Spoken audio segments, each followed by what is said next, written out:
प्रेम से बोलिए सिया रामचंद्र की जय, पवन पुत्र हनुमान की जय।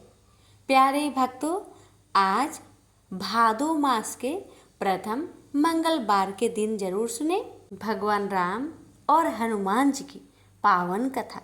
इन कथाओं के श्रवण से ही सभी मनोकामना पूर्ण हो जाते हैं। कथा को बड़े ही श्रद्धा प्रसन्नचित मन से पूरा अवश्य सुनिएगा और कमेंट बॉक्स में जय श्री राम अवश्य लिखेगा। तो आइए श्रवण करते हैं कथा। हे भक्तों, मर्यादा पुरुषोत्तम भगवान श्री राम के परम भक्त श्री हनुमान जी के बारे में तो सभी जानते हैं। ये भी जानते हैं कि दशरथ नंदन राम हनुमान के हृदय में बसते हैं। लेकिन क्या आपको यह पता है कि एक बार पवन सुत हनुमान राम जी से ही लड़ने पहुंच गए? हो सकता है भक्तों, ये कथा श्रवण करके आपको हैरानी होगी, लेकिन यह सत्य है और इस घटना का जिक्र श्री राम कथा में सुनने और पढ़ने को मिलता है। लेकिन इससे भी ज्यादा हैरान करने वाली बात यह है कि पवन सुत जब श्री राम से लड़ने के लिए तैयार हुए तो उन्होंने सौगंध भी मर्यादा पुरुष उत्तम की ही ली। तो आइए जानते हैं कि ऐसा क्या हुआ था कि श्री राम के परम भक्त पवन सुत को उनसे युद्ध करना पड़ा। कथा मिलती है कि एक बार सेमरू पर्वत पर सभी संतों की सभा का आयोजन हुआ। केवर्त देश के राज संकुत भी उसी सभा में सभी संतों का आशीर्वाद लेने जा रहे थे। रास्ते में उन्हें देव ऋषि नारद मिले। राजा सुकंद ने उन्हें प्रणाम किया। इस पर श्री नारद जी ने उन्हें आशीर्वाद देकर यात्रा का प्रयोजन पूछा। राजा सुकंद ने उन्हें संत सभा के आयोजन की बात बताई। इस पर नारद मुनि ने कहा, अच्छा है, संतों की सभा में जरूर जाना चाहिए। ऐसा कहकर सुकंद को जाने का आदेश दिया। सुकंद जैसे ही सभा में जाने के लिए प्रस्थान करने लगे, तैसे ही नारद जी ने उन्हें आवाज दी। इसके बाद कहा कि जिस सभा में जा रहे हो उसमें सभी को प्रणाम करना, लेकिन ऋषि विश्वामित्र का अभिवादन बिल्कुल भी मत करना। इस पर सुकंद ने पूछा कि यह तो उचित नहीं है। तब श्री नारद जी ने कहा कि तुम भी राजा हो, वो भी पहले राजा ही थे, अब संत हो गए हैं, मत करना प्रणाम। राजा सुकंद ने किया भी ठीक वैसा ही। सभा के समाप्त होते ही विश्वामित्र जी श्री राम से मिलने पहुंचे। वहां पहुंचकर उन्होंने बताया कि उनका अपमान हुआ। वह इसे भूल भी जाते, लेकिन यह तो संत परंपरा का अपमान है। राम जी ने पूछा, गुरुजी क्या हुआ? तब विश्वामित्र जी ने कहा कि मेरा अपमान हुआ है। राम जी ने पूछा, किसने किया है? तब विश्वामित्र जी ने पूछा कि जानकर करोगे भी क्या? इस पर श्री राम जी ने कहा कि गुरुजी, आपके चरणों का सौगंध लेकर प्रतिज्ञा करता हूँ, जो सिर आपके चरणों में नहीं झुका है उसे काट दिया जाएगा। कल सुबह में उसका वध करूंगा। श्री राम की इस सौगंध का जैसे ही राजा सुकंद को पता चला, वह नारद मुनि को ढूंढने लगे। काफी देर तक वह परेशान रहे, लेकिन नारद मुनि उन्हें मिल ही नहीं रहे थे। व्याकुल होकर जब वह रोने लगे, तब नारद जी प्रकट हुए। सुकंद ने हाथ जोड़कर उन्हें सारी बात कह सुनाई, साथ ही प्राण दान की विनती की। इस पर नारद जी ने उन्हें माता अंजनी की शरण में जाने की सलाह दी। ये भी कहा कि अगर उन्होंने तुम्हें बचाने का वचन दे दिया तो तुम जरूर बच जाओगे, लेकिन यह भी कहा कि वह किसी को यह नहीं बताएंगे कि नारद जी ने उन्हें यह सलाह दी है। राजा सुकंद के रोने की आवाज सुनकर माता अंजनी बाहर पहुंची। तब उन्होंने कहा कि माता, मुझे बचा ले, अन्यथा विश्वामित्र जी मुझे मार डालेंगे। ईश्वर माता अंजनी ने सुकंत को उसके प्राण बचाने का वचन दिया। उन्होंने कहा कि तुम शरण में हो, तुम्हें कोई नहीं मार सकता। इसके बाद राजा सुकंत को विश्राम करने के लिए कहा। शाम ढले जब हनुमान जी माता अंजनी के पास पहुंचे तो उन्होंने सारी बात बताई, लेकिन सुकंत को बुलाने से पहले पवन सुत से सौगंध लेने को कहा। तब श्री हनुमान जी ने कहा कि वह श्री राम के चरणों की सौगंध लेते हैं कि वह सुकंत के प्राणों की रक्षा करेंगे। तब माता अंजनी ने राजा को बुलाया। हनुमान जी ने पूछा, कौन तुम्हें मारना चाहता है? तब सुकंत ने बताया कि श्री राम उन्हें मार डालेंगे। इतना सुनते ही माता अंजनी हैरान रह गई। उन्होंने कहा कि तुमने तो विश्वामित्र जी का नाम लिया था। तब राजा ने कहा कि नहीं, वो तो मरवा डालना चाहते हैं, लेकिन मारेंगे तो राम ही। हनुमान जी ने राजा सुकंत को उनकी राजधानी में छोड़ा और श्री राम के दरबार में पहुंचे। वहां पहुंचकर उन्होंने राम जी से पूछा कि वह कहाँ जा रहे हैं। तब मर्यादा पुरुषोत्तम ने बताया कि वह राजा सुकंत का वध करने जा रहे हैं। तब हनुमान जी ने कहा, प्रभु उसे मत मारिए। राम जी ने कहा कि वह तो अपने गुरु की सौगंध ले चुके हैं, अब पीछे नहीं हट सकते। हनुमान जी ने कहा, प्रभु मैंने उसके प्राणों की रक्षा के लिए अपने इष्ट देव यानी कि आपकी सौगंध ली है। तब राम जी कहते हैं, ठीक है, तुम अपना वचन निभाओ, मैं तो उसे मारूंगा। हनुमान जी राजा सुकंत को लेकर पर्वत पर पहुंचे और राम नाम का कीर्तन करने लगे। उधर राम जी राजा सुकंत को मारने के लिए उनकी राजधानी पहुंचे, लेकिन वह नहीं मिले। तो वह उन्हें ढूंढते हुए पर्वत पर पहुंचे। वहां हनुमान राम मंत्र का जप कर रहे थे। राम जी को देखते ही सुकंत डर गए। उन्होंने कहा कि अब तो राम जी उसे मार ही डालेंगे। वह बार बार हनुमान जी से पूछता कि बच जाएंगे हम। तब उन्होंने कहा कि राम मंत्र का जप करते रहो और निश्चिंत रहो, भगवान नाम पर पूरा भरोसा रखो। लेकिन वह काफी डरे हुए थे, तो हनुमान जी ने सुकंत को राम नाम मंत्र के घेरे में बैठा दिया। इसके बाद राम नाम जपने लगे। राम जी ने राजा सुकंत को देखकर जब बाण चलाना शुरू किया तो वह राम नाम के मंत्र के आगे विफल हो जाते। राम जी हताश हो गए कि क्या करें। यह दृश्य देखकर श्री लक्ष्मण जी को लगा कि हनुमान जी भगवान राम को परेशान कर रहे हैं, तो उन्होंने स्वयं ही हनुमान जी पर बाण चला दिया। लेकिन यह क्या, उस बाण से पवन सुत के बजाय श्री राम मूर्छित हो गए। यह देखते ही लक्ष्मण जी दौड़ पड़े और देखते ही कि बाण तो हनुमान जी पर चलाया था, लेकिन मूर्छित राम जी कैसे हो गए। तब उन्होंने देखा कि पवन सुत के हृदय में तो श्री राम बसते हैं। राम जी जैसे ही होश में आए, वह हनुमान जी की ओर दौड़ पड़े। उन्होंने देखा कि उनकी छाती से रक्त बह रहा है। वह हनुमान जी का दर्द देख नहीं पा रहे थे। वह बार बार उनकी छाती पर हाथ रखते और आंखें बंद कर लेते। पवन सुत को होश आया तो उन्होंने देखा कि राम जी की आंखें बंद करके हनुमान जी की छाती पर बार बार हाथ रखते हैं, फिर हनुमान जी के सिर पर हाथ फेरते हैं। तब पवन सुत ने सुकंत को पीछे से निकाला और उसे अपनी गोद में बैठा लिया। तभी राम ने फिर से हनुमान जी की माथे पर हाथ फेरा, लेकिन इस बार वहां पवन सुत की जगह राजा सुकंत थे। राम जी मुस्कुराए और हनुमान जी बोल उठे कि नाथ, अब तो आपने इनके सिर पर हाथ रख दिया है, अब तो सब कुछ आपके हाथ में ही है। इसकी मृत्यु भी और जीवन भी आप ही सुकंत की जीवन की रक्षा करें।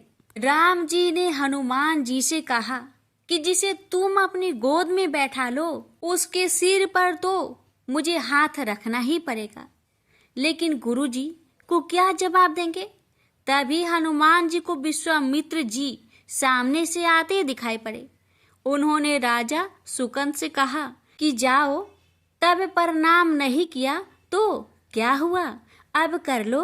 राजा ने दौड़कर विश्वामित्र जी का अभिवादन किया। वह भी प्रसन्न हो गए और बोले, राम, इसे क्षमा कर दो। मैंने इसे क्षमा कर दिया, क्योंकि संत का काम मिटाना नहीं बल्कि सुधारना होता है। यह भी सुधर गया है। उन्होंने सुकंद से पूछा कि संत का सम्मान न करने की सलाह तुम्हें किस कुसंग में मिली। राजा सुकंद विश्वामित्र जी से कुछ कहते कि इससे पहले नारद मुनि प्रकट हो गए। उन्होंने सारी घटना कह सुनाई। तब विश्वामित्र जी ने पूछा कि नारद, तुमने ऐसी सलाह क्यों दी?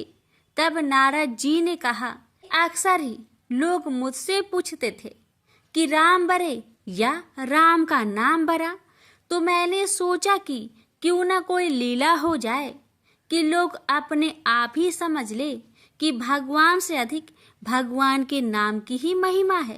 प्रेम से बोलिए जय श्री राम। सीता मैया की जय।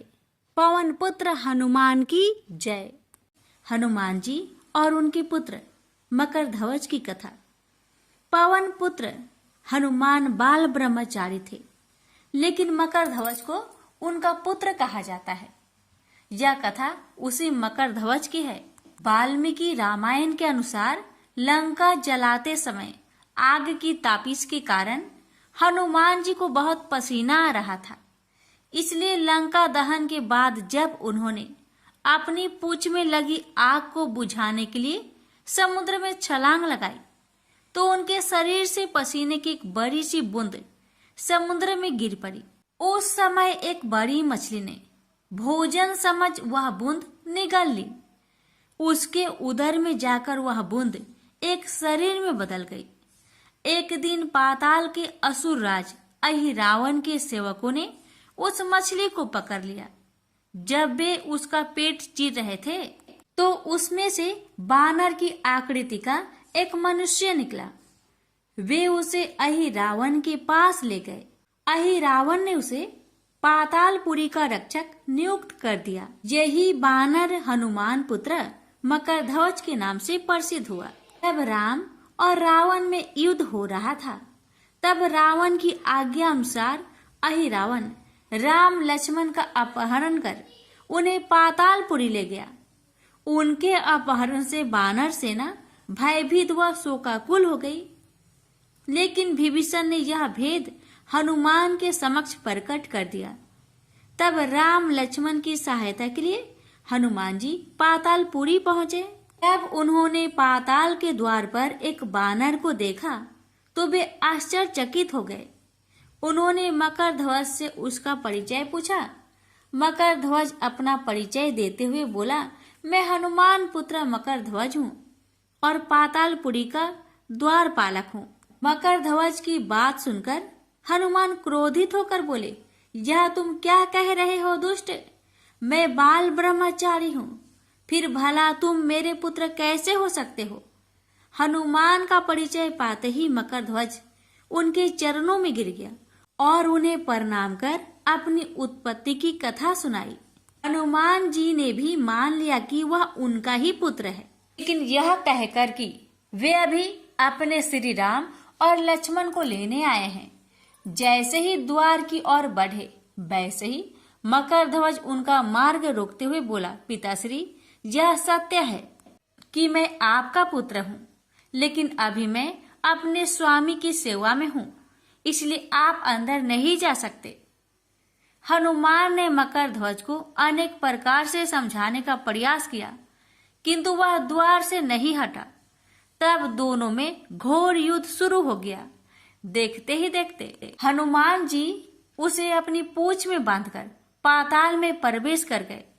हनुमान सीधे देवी मंदिर में पहुंचे, जहां अहिरावण राम लक्ष्मण की बलि देने वाला था। हनुमान जी को देखकर चामुंडा देवी पाताल लोक से प्रस्थान कर गई।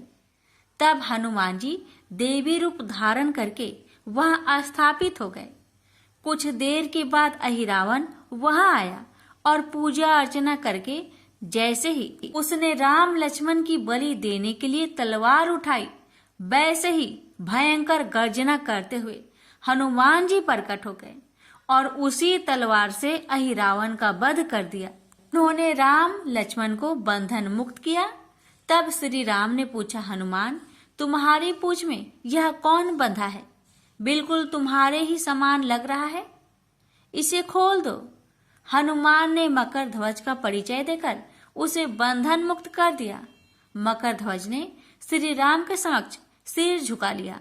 अब श्री राम ने मकर ध्वज का राज्य अभिषेक कर उसे पाताल का राजा घोषित कर दिया और कहा कि भविष्य में वह अपने पिता के समान दूसरों की सेवा करे। यह सुनकर मकर ध्वज ने तीनों को प्रणाम किया। तीनों उसे आशीर्वाद देकर वहां से प्रस्थान कर गए। इस प्रकार मकर ध्वज हनुमान का पुत्र कहलाए। तो प्रेम से बोलिए, पवन पुत्र हनुमान की जय। अब श्रवण करेंगे राम नाम की महिमा की बड़ी ही सुंदर कथा। लंकापति रावण के वध के बाद जब अयोध्यापति प्रभु श्री राम की कीर्ति दूर दूर तक फैल रही थी और वह मर्यादा पुरुषोत्तम कहलाने लगे, तब एक दिन महादेव शिव की इच्छा भी मर्यादा पुरुषोत्तम श्री राम से मिलने की हुई। पार्वती को संग लेकर महादेव कैलाश पर्वत उतरकर अयोध्या नगरी के रास्ते चल पड़े। भगवान शिव और माँ पार्वती को अयोध्या आया देखकर राम जी बहुत खुश हुए। माता जानकी ने उनका उचित आदर सत्कार किया और स्वयं भोजन बनाने के लिए रसोई में चली गई। इस बीच भगवान शिव ने श्री राम जी से पूछा, आपके सेवक हनुमान जी दिखाई नहीं पड़ रहे हैं? श्री राम बोले, वे बगीचे में हैं। शिव जी ने श्री राम जी से बगीचे में जाने की अनुमति मांगी और पार्वती जी का हाथ थामकर बगीचे में आ गए। बगीचे की खूबसूरती देखकर उनका मन मोहित हो गया। आम के एक घने वृक्ष के नीचे हनुमान जी दीन दुनिया से बेखबर गहरी नींद में सोए थे और एक लय में खराटे से राम नाम की ध्वनि उठ रही थी। चकित होकर शिवजी और माता पार्वती एक दूसरे की ओर देखने लगे। माता पार्वती मुस्कुरा उठी और वृक्ष की डालियों की ओर इशारा किया। राम नाम सुनकर पेड़ की डालियां भी झूमने लगी थी और इनके बीच से भी राम नाम उच्चारित हो रहा था। शिव जी इस राम नाम की धुन में मस्त मगन होकर खुद भी राम राम कहकर नाचने लगे। माता पार्वती जी ने भी अपने पति का अनुसरण किया और अपने कोमल पैर थिरकाने लगी। शिव जी और पार्वती जी के नृत्य से ऐसी झनकार उठी कि स्वर्गलोक के देवतागण भी आकर्षित होकर बगीचे में आ गए और राम नाम की धुन में सभी मस्त हो गए। माता जानकी भोजन तैयार करके प्रतीक्षार्थ थी, परंतु संध्या घिरने तक भी अतिथि नहीं पधारे। तब अपने देवर लक्ष्मण जी को बगीचे में भेजा। लक्ष्मण जी तो स्वयं को श्री राम का सेवक ही मानते थे। अब बगीचे में आकर जब उन्होंने धरती पर स्वर्ग का नजारा देखा तो खुद भी राम नाम की धुन में झूम उठे। महल में माता जानकी परेशान हो रही थी कि अभी तक भोजन ग्रहण करने कोई भी क्यों नहीं आया। उन्होंने श्री राम जी से कहा, भोजन ठंडा हो रहा है, चलिए हम ही जाकर बगीचे में से सभी को ले आए। जब राम जी बगीचे में गए तो वहां राम नाम की धुन मची हुई थी। हनुमान जी गहरी नींद में सोए हुए थे और उनके खराटों से अभी तक राम नाम निकल रहा था। श्री राम भाव विहल हो उठे। राम जी ने हनुमान जी को नींद से जगाया और प्रेम से उनकी तरफ निहारने लगे। हनुमान जी प्रभु को आया देख शीघ्रता से उठ खड़े हुए। नित्य की सभा भंग हो गई। शिव जी खुले कंठ से हनुमान जी की राम भक्ति की सराहना करने लगे। हनुमान जी सकुचाए लेकिन मन ही मन खुश हो रहे थे। श्री सिया राम ने भोजन करने का आग्रह भगवान शिव जी से किया। तभी लोग महल में भोजन करने के लिए चल पड़े। माता जानकी भोजन परोसने लगी। हनुमान जी को भी श्री राम जी ने पंक्ति में बैठने का आदेश दिया। हनुमान जी बैठ तो गए, परंतु आदत ऐसी थी कि राम जी के भोजन करने के उपरांत ही सभी लोग भोजन करते थे। आज श्री राम के आदेश से पहले भोजन करना पड़ रहा था। माता जानकी हनुमान जी को भोजन परोसती जा रही थी, पर हनुमान जी का पेट ही नहीं भर रहा था। सीता जी कुछ समय तक तो उन्हें भोजन परोसती रही, फिर समझ गई इस तरह से हनुमान जी का पेट नहीं भरेगा। उन्होंने तुलसी के एक पत्ते पर राम नाम लिखा और भोजन के साथ हनुमान जी को परोस दिया। तुलसी पत्र खाते ही हनुमान जी को संतुष्टि मिली और वह भोजन खाकर उठ खड़े हुए। भगवान शिव शंकर ने प्रसन्न होकर हनुमान जी को आशीर्वाद दिया कि आपकी राम भक्ति युगों युगों तक याद की जाएगी और आप संकट मोचन कहलाएंगे। प्रेम से बोलिए सिया रामचंद्र की जय। हर हर महादेव। माता पार्वती की जय। हनुमान जी की जय। व्यास जी ने कहा, एक बार नैमिषारण्य तीर्थ में 80,000 मुनि एकत्र होकर पुराणों के ज्ञाता श्री सूत जी से पूछने लगे, हे महामुने, आपने हमें अनेक पुराणों की कथाएं सुनाई हैं। आप कृपा करके हमें ऐसा व्रत और कथा बताइए जिसके करने से संतान की प्राप्ति हो तथा मनुष्य को रोग शोक अग्नि सर्व दुख आदि का भय दूर हो, क्योंकि कलयुग में सभी जीवों की आयु बहुत कम है। फिर इस पर उन्हें रोग चिंता के कष्ट लगे रहेंगे तो फिर वह श्री हरि के चरणों में अपना ध्यान कैसे लगा सकेंगे।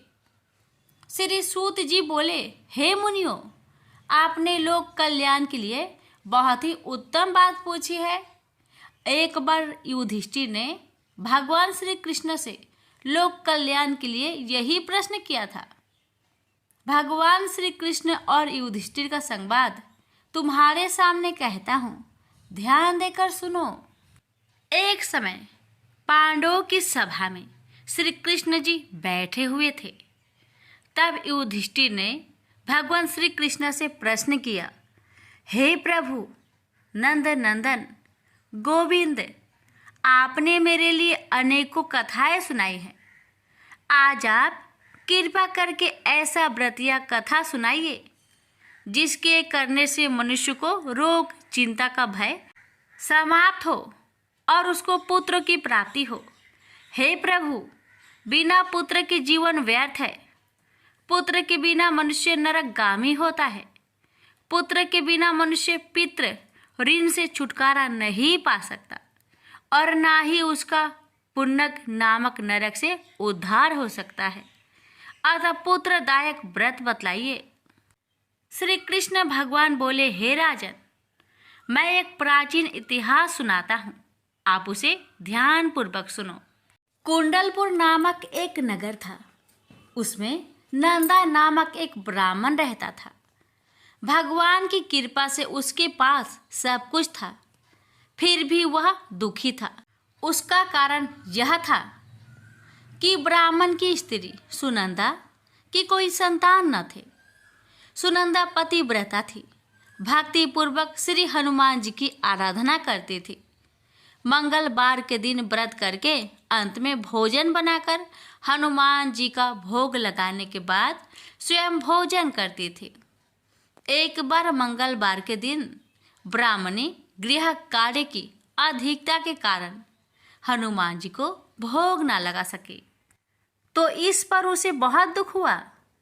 उसने कुछ भी नहीं खाया और अपने मन में प्रण किया कि अब तो अगले मंगलवार को ही हनुमान जी का भोग लगाकर अन्न जल ग्रहण करूंगी। ब्राह्मणी सुनंदा प्रतिदिन भोजन बनाती, श्रद्धापूर्वक पति को खिलाती, परंतु स्वयं भोजन नहीं करती और मन ही मन श्री हनुमान जी की आराधना करती। इसी प्रकार 6 दिन गुजर गए और ब्राह्मणी सुनंदा अपने निश्चय के अनुसार भूखी प्यासी निराहार रही। अगले मंगलवार को ब्राह्मणी सुनंदा प्रातः काल ही बेहोश होकर गिर पड़ी। ब्राह्मणी सुनंदा की इस असीम भक्ति के प्रभाव से श्री हनुमान जी बहुत प्रसन्न हुए और प्रकट होकर बोले, सुनंदा, मैं तेरी भक्ति से बहुत प्रसन्न हूँ, तू उठ और वर मांग। सुनंदा अपने आराध्य देव श्री हनुमान जी को देखकर आनंद की अधिकता से विह्वल हो श्री हनुमान जी के चरणों में गिरकर बोली, हे प्रभु, मेरे कोई संतान नहीं है, कृपा करके मुझे संतान प्राप्ति का आशीर्वाद दे, आपकी अति कृपा होगी। श्री महावीर जी बोले, तेरी इच्छा पूर्ण होगी, तेरे एक कन्या पैदा होगी, उसके अष्टांग प्रतिदिन सोना दिया करेंगे। इस प्रकार कहकर श्री महावीर जी अंतर्ध्यान हो गए। ब्राह्मणी सुनंदा बहुत हर्षित हुई और सभी समाचार अपने पति से कहा। ब्राह्मण देव कन्या का वरदान सुनकर कुछ दुखी हुआ, परंतु सोना मिलने की बात सुनी तो बहुत प्रसन्न हुआ। विचार किया कि ऐसी कन्या के साथ मेरी निर्धनता भी समाप्त हो जाएगी। श्री हनुमान जी की कृपा से वह ब्राह्मणी गर्भवती हुई और 10वें महीने में उसे बहुत ही सुंदर पुत्री प्राप्त हुई। यह बच्ची अपने पिता के घर में ठीक उसी तरह बढ़ने लगी जिस प्रकार शुक्ला पक्ष की चंद्रमा बढ़ता है। 10वें दिन ब्राह्मण ने उस बालिका का नामकरण संस्कार कराया। उसके कुल पुरोहित ने उस बालिका का नाम रत्नावली रखा, क्योंकि यह कन्या सोना प्रदान किया करती थी। इस कन्या ने पूर्व जन्म में बड़े ही विधान से मंगल देव का व्रत किया था। रत्नावली का अष्टांग बहुत सा सोना देता था। उस सोने से नंदा ब्राह्मण बहुत ही धनवान हो गया। अब ब्राह्मणी भी बहुत अभिमानी करने लगी। समय बीतता रहा। अब रत्नावली 10 वर्ष की हो चुकी। एक दिन जब नंदा ब्राह्मण प्रसन्नचित्त था, तब सुनंदा ने अपने पति से कहा, मेरी पुत्री रत्नावली विवाह के योग हो गई है, अतः आप कोई सुंदर तथा योग वर देकर इसका विवाह कर दे। यह सुन ब्राह्मण बोला, अभी तो रत्नावली बहुत छोटी है। तब ब्राह्मणी बोली, शास्त्रों की आज्ञा है कि कन्या 8वें वर्ष में गौरी, 9 वर्ष में रोहिणी, 10वें वर्ष में कन्या, इसके पश्चात रजवाला हो जाती है। गौरी के दान से पाताल लोक की प्राप्ति होती है, रोहिणी के दान से वैकुंठ लोक की प्राप्ति होती है, कन्या के दान से इंद्रलोक में सुखों की प्राप्ति होती है। अगर हे पतिदेव रजवाला का दान किया जाता है तो घोर नरक की प्राप्ति होती है। इस पर ब्राह्मण बोला, अभी तो रत्नावली मात्र 10 ही वर्ष की है और मैंने तो 16-16 साल की कन्याओं का विवाह कराए हैं, अभी जल्दी क्या है। तब ब्राह्मणी सुनंदा बोली, आपको तो लोभ अधिक हो गया है।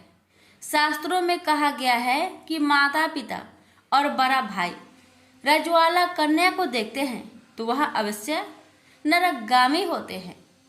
तब ब्राह्मण बोला, अच्छी बात है, कल मैं अवश्य ही योग वर की तलाश में अपना दूत भेजूंगा।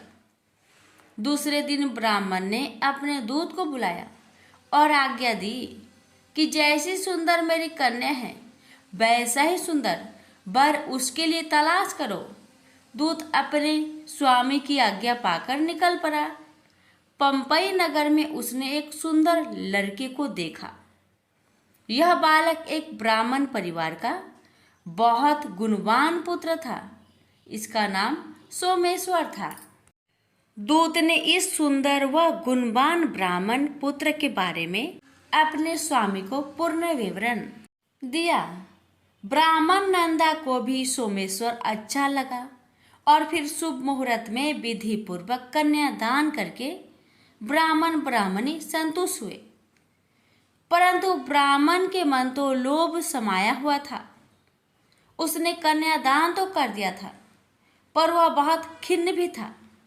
उसने विचार किया कि रत्नावली तो अब चली जाएगी और मुझे इससे जो सोना मिलता था वह अब मिलेगा नहीं। मेरे पास जो धन था कुछ तो इसके विवाह में खर्च हो गया, और जो शेष बचा है वह भी कुछ दिनों के पश्चात समाप्त हो जाएगा।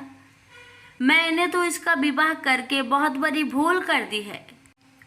अब कोई ऐसा उपाय हो कि रत्नावली मेरे घर में ही बनी रहे, अपनी ससुराल ना जावे। लोभ रूपी राक्षस ब्राह्मण के मस्तिष्क पर छाता जा रहा था। रात भर अपनी सैया पर बेचैनी से करवटें बदलते बदलते उसने एक बहुत ही क्रूर निर्णय लिया। उसने विचार किया कि जब रत्नावली को लेकर उसका पति सोमेश्वर अपने घर के लिए जाएगा तो वह मार्ग में छिपकर सोमेश्वर का वध कर देगा और अपनी लड़की को अपने घर ले आएगा, जिससे नियमित रूप से उसे सोना भी मिलता रहेगा और समाज का कोई मनुष्य उसे दोष भी नहीं दे सकेगा। प्रातःकाल हुआ तो नंदा और सुनंदा ने अपने जामाई तथा लड़की को बहुत सारा धन देकर विदा किया। सोमेश्वर अपनी पत्नी रत्नावली को लेकर ससुराल से अपने घर की तरफ चल दिया। ब्राह्मण नंदा महालोभ के वशीभूत हो अपने मति खो चुका था। पाप पुण्य को उसे विचार न रहा था।